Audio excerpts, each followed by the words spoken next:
अब मैं ईसा करीम साहब की नज़र किए देता हूँ।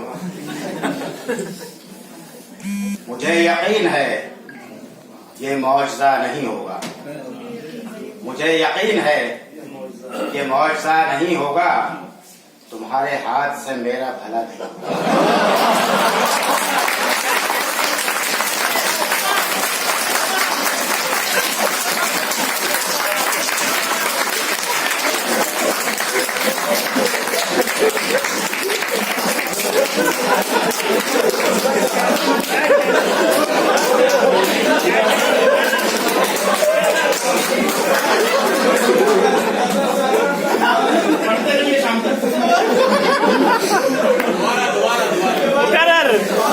मुझे यकीन है ये मौजज़ा नहीं होगा।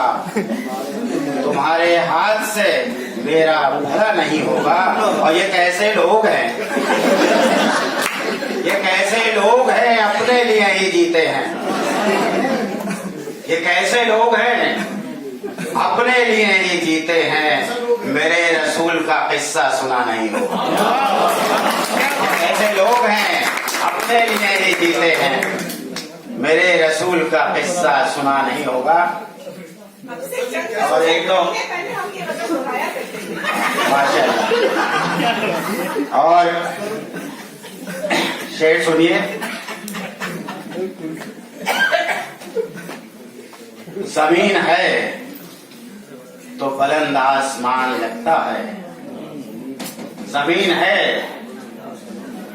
तो बुलंद आसमान लगता है। जमीन न होती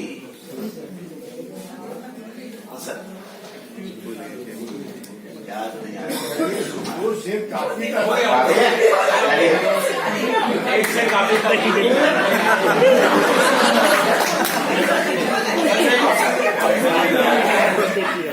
असल में ये बच्चों की तरफ से कह रहे थे कि तुम्हारे हाथ से मेरा भला नहीं।